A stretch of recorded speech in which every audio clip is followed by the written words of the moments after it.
hold out, force a trade. Key. I understand what he's saying, but there's a plan in place for Justin Fields.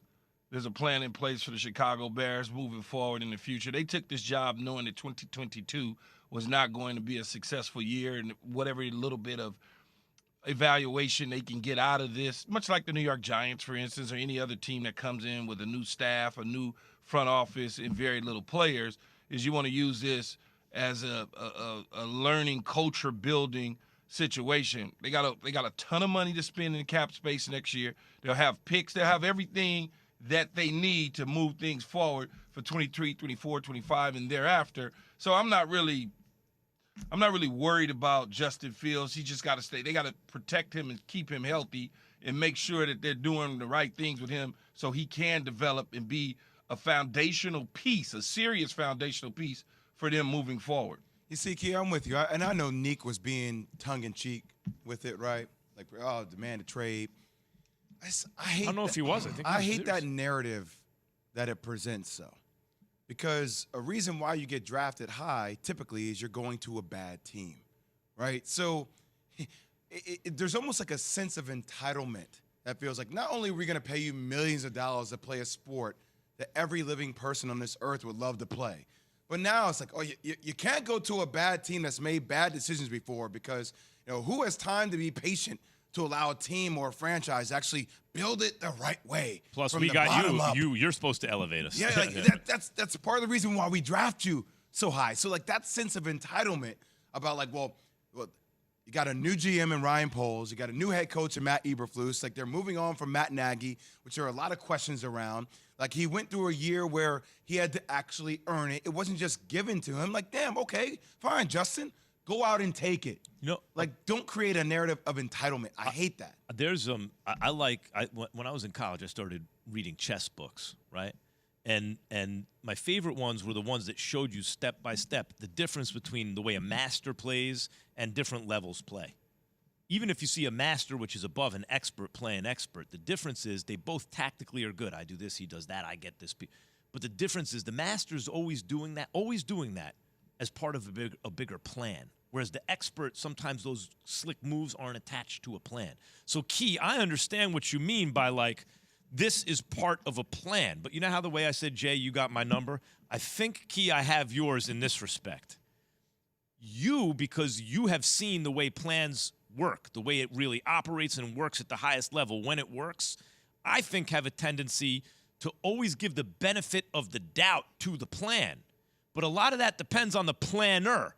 Like Dave Gettleman had a plan, apparently, right? How'd that turn out? No, he didn't. He didn't have a plan. Well, you don't even think he had a plan. No. You don't have a plan reaching for Daniel Jones when there's other quarterbacks sandwiched in the year before and the year after. But in other words, like, I think when you – okay, so maybe it's a bad example.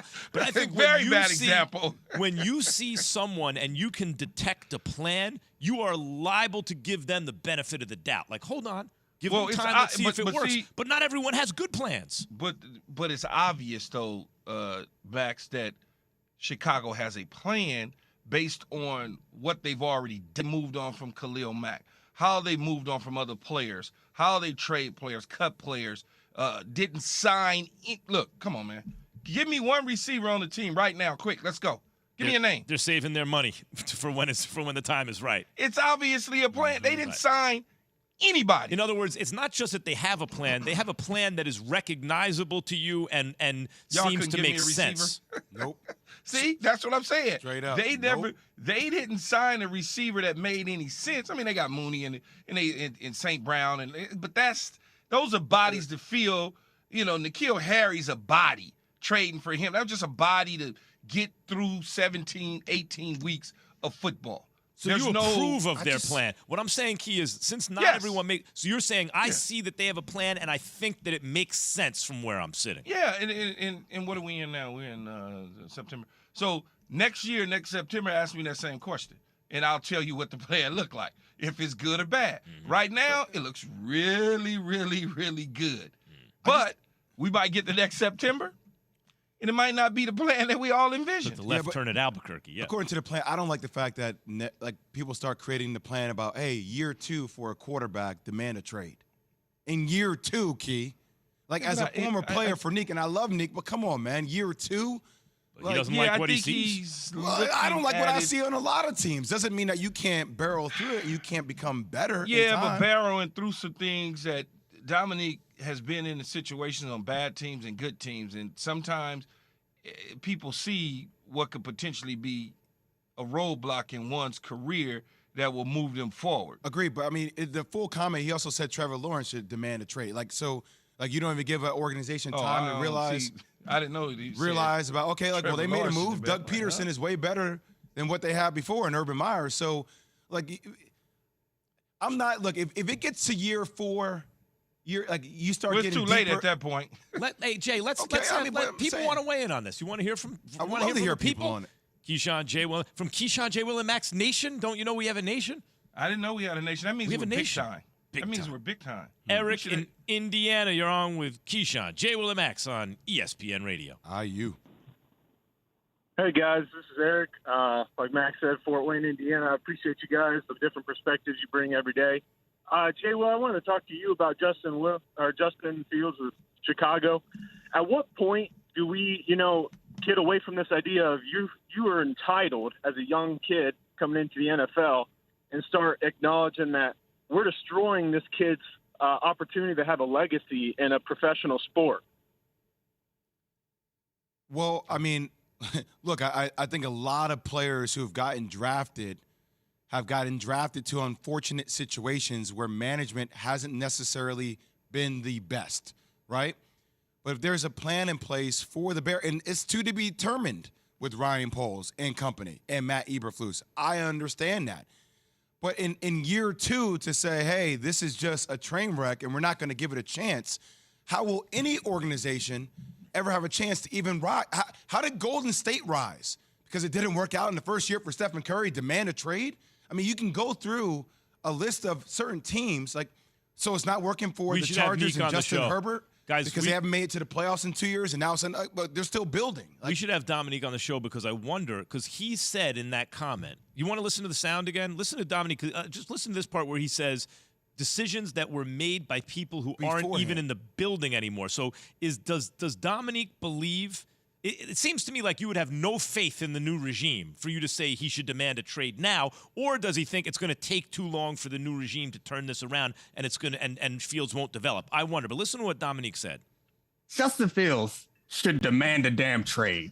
They don't have enough good players, and their cap is messed up. They did not draft and sign all that well, and now they're in the position that they're in. But in general, like, none of that is Justin Fields' fault. Think about little 5-year-old Justin Fields is looking to be a champion. He wants to be an all-time great. And now he's all grown up and done everything he could do to get here. And your bad decision, not even anybody who's still in the building. See right there. Bad See right there. decision set him up to have his career squandered. He thinks Hold out, force a trade. See? he thinks Thank that his you. career's being That's what I'm squandered. saying. How? He just got there. That's what I'm saying, Key. It's his second year. Sam Based Acho. on everything, based on everything that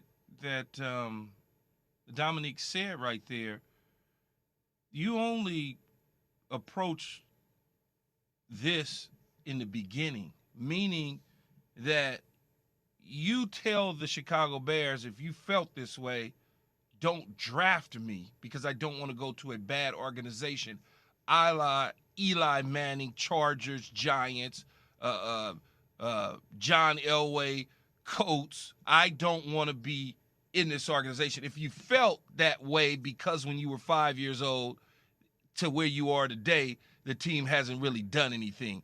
That's the only time that you demand a trade. Not when you're already on the team and you're the starting quarterback and you haven't been there a week. You don't know. I mean, that's Sam Acho, Dominique Foxworth says that Justin Fields' career is going to be squandered with Chicago because of decisions partly that are made before these new regime Which was even decisions? Like, what is it? He's talking about the rebuild that's going on right now, Yeah. or he's talking about